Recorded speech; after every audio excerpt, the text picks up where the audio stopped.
सभी प्यारे विद्यार्थियों को नमस्कार। राजनीतिक विज्ञान मॉडल प्रश्न पत्र 3 दूसरे मॉडल प्रश्न पत्र का अध्ययन हम कल कर चुके हैं। आज शुरू करते हैं तीसरा मॉडल प्रश्न पत्र। पहला सवाल है, सोवियत संघ और संयुक्त राज्य अमेरिका के मध्य क्यूबा का मिसाइल संकट उत्पन्न हुआ था। कब उत्पन्न हुआ क्यूबा का मिसाइल संकट? क्यूबा मिसाइल संकट अमेरिका और रूस के बीच हुआ था। तो देखो द नंबर आंसर अक्टूबर 1962 से नवंबर 1962 तक। अगला सवाल है, उत्तरी अंटार्कटिक संधि संगठन की स्थापना कब हुई? उत्तरी अंटार्कटिक संधि संगठन यानी नाटो पूछा, नाटो की स्थापना कब हुई? अप्रैल 1949 में। छोटा सवाल पूछ सकते हैं, नाटो का पूरा नाम क्या है? उत्तरी अंटार्कटिक संधि संगठन। पूंजीवादी दुनिया और साम्यवादी दुनिया के बीच विभाजन का प्रतीक थी। कौन सी चीज पूंजीवादी दुनिया और साम्यवादी दुनिया के बीच विभाजन का प्रतीक थी? पहला ऑप्शन है बर्लिन की दीवार, चीन की दीवार, शॉक थेरेपी, उपयुक्त सभी। तो इसके अंदर ध्यान रखना बर्लिन की दीवार। सबको याद है बर्लिन की दीवार 1961 में बनी थी और नवंबर 1999 में उसको गिरा दिया गया था। तो पूंजीवादी दुनिया और साम्यवादी दुनिया के बीच विभाजन का प्रतीक बर्लिन की दीवार। शॉक थेरेपी अपनाई गई थी। शॉक थेरेपी को कब अपनाया गया था? शॉक थेरेपी को 1990 में अपनाया गया था। भारत का सिंधु नदी जल बंटवारे को लेकर किस देश के साथ विवाद रहा है? सिंधु नदी जल बंटवारे को लेकर पाकिस्तान के साथ विवाद रहा है। 29 अप्रैल 1954 को भारत के प्रधानमंत्री पंडित जवाहरलाल नेहरू ने किस देश के साथ पंचशील सिद्धांत समझौते पर हस्ताक्षर किए? 5 सिद्धांत थे।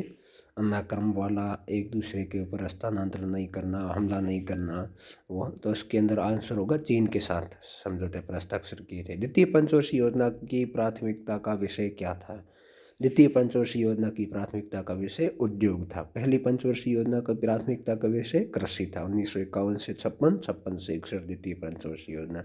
अगला सवाल है, निम्न में से कौन सा विकल्प भारत के विकास की नीति के शुरुआती दौर में शामिल नहीं था? शुरुआत में जब भारत ने विकास की जो नीति अपनाई थी उसमें शामिल नहीं था। नियोजन इसमें शामिल था, आत्मनिर्भरता इसमें शामिल था, सामाजिक आर्थिक न्याय इसमें शामिल था, निजीकरण इसमें शामिल नहीं था। तो आंसर होगा स। निजीकरण और उदारीकरण की नीति 1991-92 मनमोहन जी के समय प्रधानमंत्री थे, उस समय अपनाई गई थी। अगला सवाल है, निम्न में से किस वर्ष भारत ने द्वितीय परमाणु प्रशिक्षण किया था? मई 1998 में किया था। पहला प्रशिक्षण 1974 में। दक्षिण भारत में चले द्रविड़ आंदोलन का नेतृत्व किसने किया था? दक्षिण भारत में जो द्रविड़ आंदोलन चला था उसका नेतृत्व ई.वी. रामास्वामी नायंकर ने किया था। सन 1977 में बनी प्रथम गैर कांग्रेसी सरकार का नेतृत्व किसने किया था? गैर कांग्रेसी सरकार, या ये कह सकते हैं 1977 में बने पहली गैर कांग्रेसी सरकार के प्रधानमंत्री मोरारजी देसाई थे। मंडल आयोग के अध्यक्ष कौन थे? मंडल आयोग के अध्यक्ष बीपी मंडल थे। बीपी मंडल का पूरा नाम है बिंदेश्वरी प्रसाद मंडल, तो इसके अंदर आंसर है। और बिंदेश्वरी प्रसाद मंडल 1978 में मोरारजी देसाई के सरकार में गठित हुआ था। यह अन्य पिछड़ा वर्ग आयोग दूसरा अन्य पिछड़ा वर्ग आयोग था। पहला अन्य पिछड़ा वर्ग आयोग काका काकेल की अध्यक्षता में किया गया था 1953 में। फिर है रिक्त स्थान की पूर्ति करो। संयुक्त राष्ट्र संघ का मुख्यालय सबको मालूम है न्यूयॉर्क में स्थित है। 11 सितंबर 2001 को आतंकवादियों ने संयुक्त राज्य अमेरिका के वर्ल्ड ट्रेड सेंटर पर हमला किया था। हमारे देश का संविधान 26 जनवरी 1950 को लागू किया गया था। संयुक्त राष्ट्र संघ का सबसे महत्वपूर्ण अंग सुरक्षा परिषद है। यहाँ पे 23 जो लिखा हुआ है यहाँ पे मिसप्रिंट है, ध्यान रखना। 25 जून 1975 से देश में आपातकाल की घोषणा संविधान के अनुच्छेद 352 के तहत की गई थी। इस समय प्रधानमंत्री आपको मालूम है इंदिरा गांधी, फखरुद्दीन अली अहमद राष्ट्रपति थे।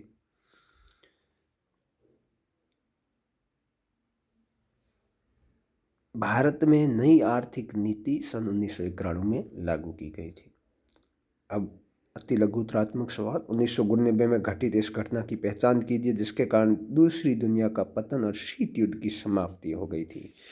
शीत युद्ध की समाप्ति और दूसरी दुनिया का पतन हुआ था। ये थी पूर्व जर्मनी की जनता द्वारा बर्लिन की दीवार को गिराया गया था। इस समय 9 नवंबर 1999 को बर्लिन की दीवार गिरा दी गई थी। आपको मालूम है बर्लिन की दीवार बनी कब थी? 1961 में। सोवियत संघ के विघटन के समय राष्ट्रपति कौन थे? तो मिखाइल गोर्बाचेव सोवियत संघ के विघटन हुआ था 1991 में, तब उस समय राष्ट्रपति थे। सोवियत संघ के विघटन का अंतिम और सर्वाधिक तत्कालीन कारण क्या था? ये पूछ रहा है सोवियत संघ के विघटन का अंतिम और सर्वाधिक तत्कालीन कारण क्या था। महत्वपूर्ण सवाल है। राष्ट्रीयता और संप्रभुता के विचार का उदय होना सोवियत संघ के विघटन का अंतिम और तत्कालीन कारण था। शीत युद्ध के अंत के प्रभाव को स्पष्ट कीजिए। शीत युद्ध के अंत के क्या प्रभाव थे। शीत युद्ध के अंत के बाद विश्व में एक ध्रुवीय विश्व व्यवस्था का उदय हो गया था और एक मात्र महाशक्ति रह गई थी, अमेरिका। किस युद्ध को कंप्यूटर युद्ध के नाम से भी जाना जाता है। प्रथम खाड़ी युद्ध को कंप्यूटर युद्ध के नाम से भी जाना जाता है। अमेरिका में आतंकवाद के विरुद्ध कौन सा अभियान चलाया था। अमेरिका ने आतंकवादियों के विरुद्ध ऑपरेशन एंड्रिक फ्रीडन नामक अभियान चलाया था। ये हम कल भी पढ़ चुके हैं। आतंकवादी संगठनों ने हमला किया था पेंटागन के ऊपर। साझी संपदा के कोई दो उदाहरण बताने हैं। कौन सी ऐसी, ये भी कल पढ़ चुके हैं। साझी संपदा क्या है, जिस पर सभी का नियंत्रण होता है। चारागाह, मैदान और समुद्र, ये क्या है, साझी संपदा के उदाहरण है। ओजोन परत में छेद होना से क्या आशय हैं। तो ये धरती के ऊपरी वायुमंडल में ओजोन गैस की मात्रा में लगातार कमी होती जा रही है, इसे ओजोन परत में छेद होना कहते हैं। कोई उदाहरण देकर दर्शाइए कि वैश्वीकरण ने हमारी खाने पीने की आदत को भी प्रभावित किया है। कोका कोला और बर्गर, ये दोनों ऐसे उदाहरण हैं जिससे वैश्वीकरण है के कारण ही हुए हैं। वर्ल्ड सोशल फोरम की प्रथम बैठक कब और कहाँ आयोजित की गई थी। वर्ल्ड सोशल फोरम की प्रथम बैठक 2001 में ब्राज़ील के पोर्टो अल्गेरो में हुई थी। दलित पैंथर का मुख्य उद्देश्य क्या था। दलित पैंथर एक महाराष्ट्र का संगठन था। उसका मुख्य उद्देश्य था कि दलितों के अधिकारों के लिए आवाज़ उठाना और जाति आधारित असमानता और अन्याय का विरोध करना। ताड़ी विरोधी आंदोलन किस राज्य से संबंधित है। ताड़ी विरोधी आंदोलन आंध्र प्रदेश से संबंधित है। संयुक्त राज्य अमेरिका के संदर्भ में 9/11 का क्या महत्व है। 9/11 का महत्व कल भी सवाल आया था, अभी ऊपर भी पूछा था। 11 सितंबर 2001 को आतंकवादियों द्वारा संयुक्त राज्य अमेरिका के वर्ल्ड ट्रेड सेंटर पेंटागन पर हमला किया था।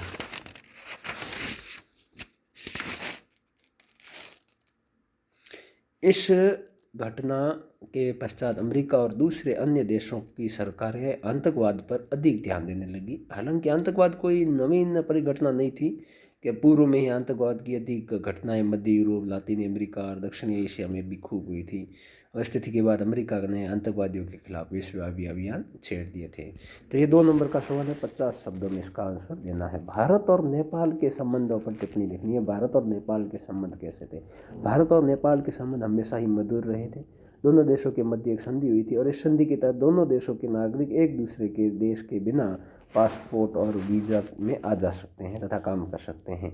दोनों देश व्यापार और वैज्ञानिक सहयोग और साझे प्राकृतिक संसाधन, बिजली उत्पादन और जल प्रबंध ग्रिड के मामले में भी एक साथ है। भारत और बांग्लादेश के बीच पारस्परिक संबंधों में मतभेदों का विश्लेषण करना है। कौन कौन से मतभेद हैं। तो भारत और बांग्लादेश के बीच में भारत में अवैध रूप से लाखों बांग्लादेशी निवास कर रहे हैं, जिस पर बांग्लादेश की सरकार कोई ध्यान नहीं दे रही है। बांग्लादेश ने भारत विरोधी कट्टरपंथी संगठनों को वहां की सरकार द्वारा समर्थन दिया जा रहा है। बांग्लादेश की सरकार द्वारा भारतीय सेना को पूर्वोत्तर भारत में आने के लिए अपने क्षेत्र से रास्ता देने से मना करने से भारत नाराज है। बांग्लादेश की सरकार द्वारा भारत को प्राकृतिक गैस निर्यात न करने का भी फैसला किया गया है। अगला सवाल है, आज वर्तमान में विश्व की सुरक्षा को किससे खतरा मानते हैं। किन्हीं 2 कारण बताने हैं। भाई कौन से 2 कारण हैं जो वर्तमान में विश्व की सुरक्षा में खतरा है।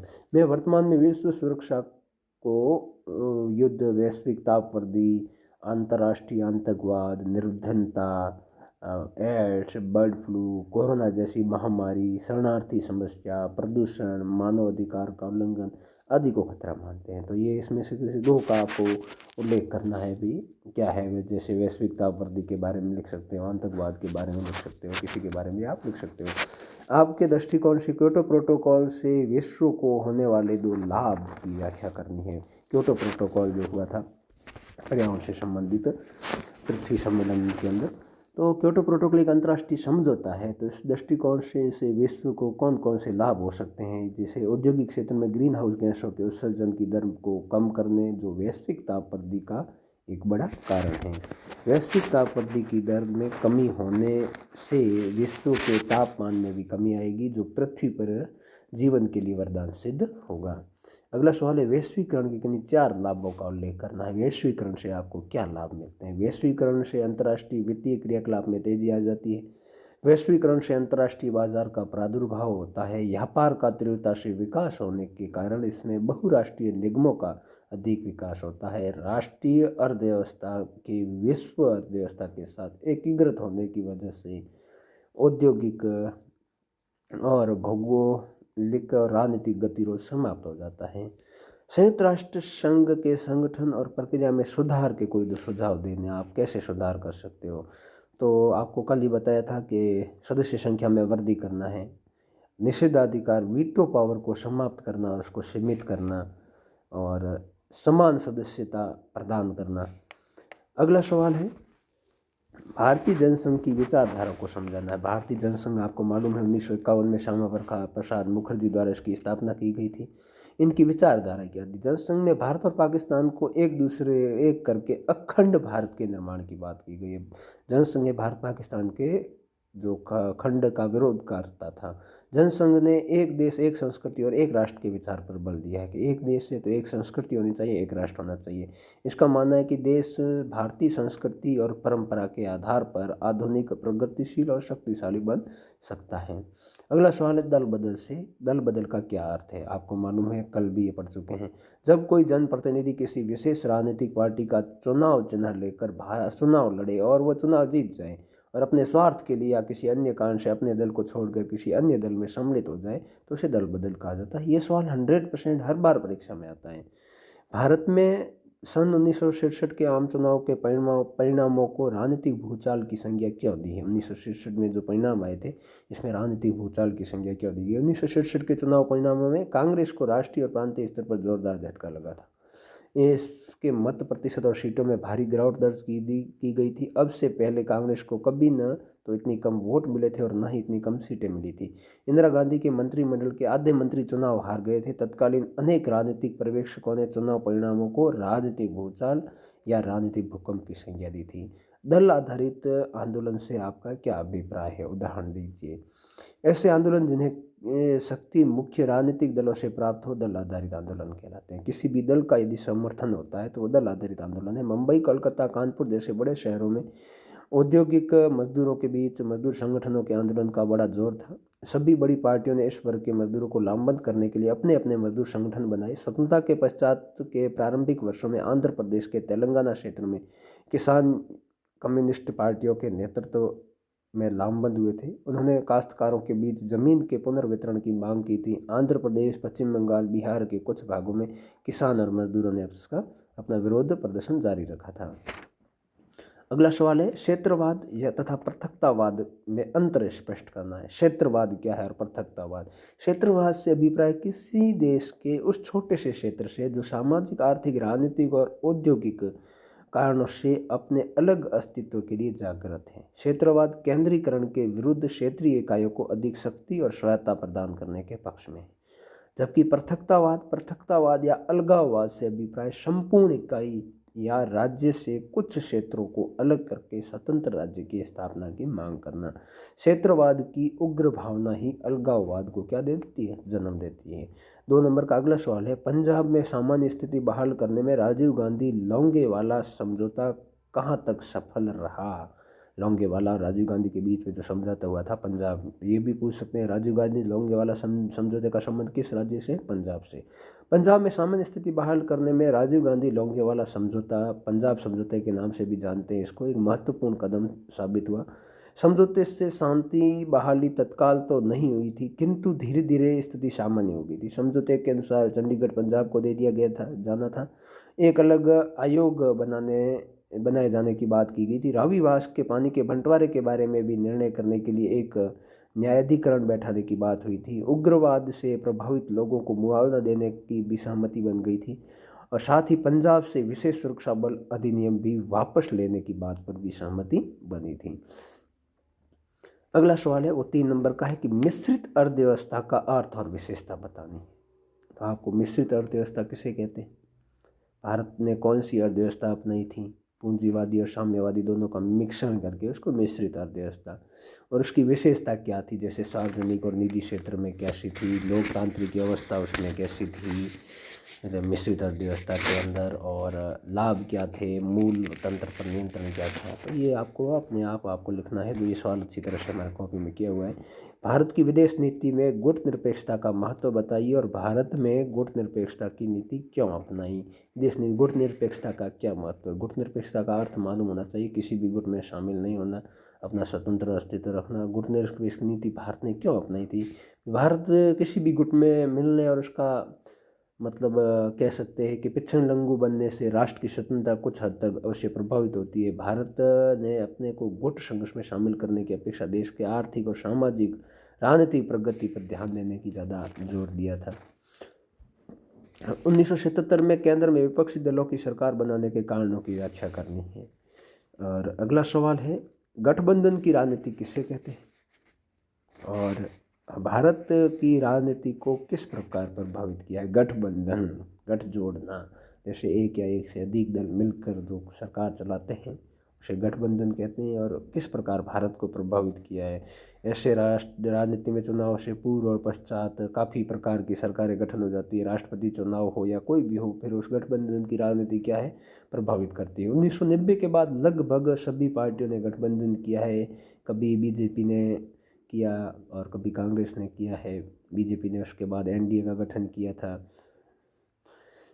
गठबंधन की राजनीति का उस समय उद्देश्य था कि कांग्रेस को सत्ता से बाहर रखा जाए किसी भी हालत में, तो वही था। अब अगले 21 नंबर सवाल है, शीत युद्ध के उदय के कारणों का उल्लेख करना है। शीत युद्ध का उदय क्यों हुआ था उसका, और उसके अथवा में दिया है, नई अंतर्राष्ट्रीय आर्थिक व्यवस्था की स्थापना के लिए विभिन्न संगठनों द्वारा किए गए प्रयास को विस्तार से समझाना है। ये 4 नंबर का सवाल है और 250 शब्दों में लिखना है। शीत युद्ध के उदय के कारण परस्पर कह सकते हैं संदेश और भय था, संदेह था, दोनों के ऊपर विरोधी विचारधारा थी। संयुक्त राष्ट्र संघ और अमेरिका की, जर्मनी का घटनाक्रम हो, बर्लिन की दीवार हो, वाल्टा समझौता हो, क्यूबा मिसाइल संकट हो, सोवियत संघ द्वारा पाश्चात्य देशों के खिलाफ प्रचार करना हो, या शांति समझौते का उल्लंघन हो, याल्टा समझौते की अवहेलना हो, तो संयुक्त राष्ट्र संघ का और वीटो पावर हो, ये सारे के सारे क्या है, शीत युद्ध के उदय के कारण थे।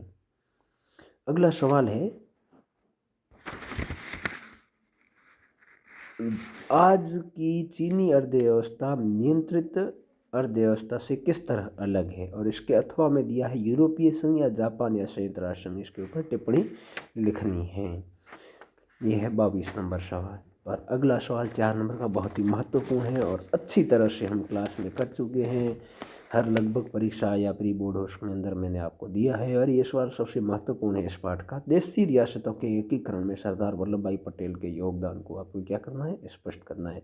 सरदार वल्लभ भाई पटेल ने किस प्रकार एकीकरण किया। जो 565 रियासतें थी, जो मणिपुर हो, जूनागढ़ हो, हैदराबाद हो, जम्मू कश्मीर हो, इनको किस प्रकार से शामिल किया। उसके लिए उन्होंने 5 जुलाई 1947 को स्टेट विभाग की स्थापना की थी। उसके बाद में इंस्ट्रूमेंट ऑफ एक्सेशन, आप सबको याद ही होगा कि इंस्ट्रूमेंट ऑफ एक्सेशन क्या है। सरदार वल्लभ भाई पटेल को लौह पुरुष के नाम से जाना जाता है। और हैदराबाद को ऑपरेशन पोलो के द्वारा, जूनागढ़ को जनमत संग्रह के द्वारा, मणिपुर में सार्वभौमिक वयस्क मताधिकार के द्वारा। तो ये सारे के सारे आपको इसके अंदर लिखने हैं। उम्मीद है कि ये वीडियो आपको बहुत पसंद आया है या पसंद आया होगा। यदि पसंद आता है तो लाइक और सब्सक्राइब करें, और अपने दोस्तों के साथ इस वीडियो को ज़्यादा से ज़्यादा शेयर करें। और सभी बच्चों से निवेदन है कि इस वीडियो को अच्छी तरह से देखें और हो सके तो कॉपी के अंदर नोट करें। धन्यवाद।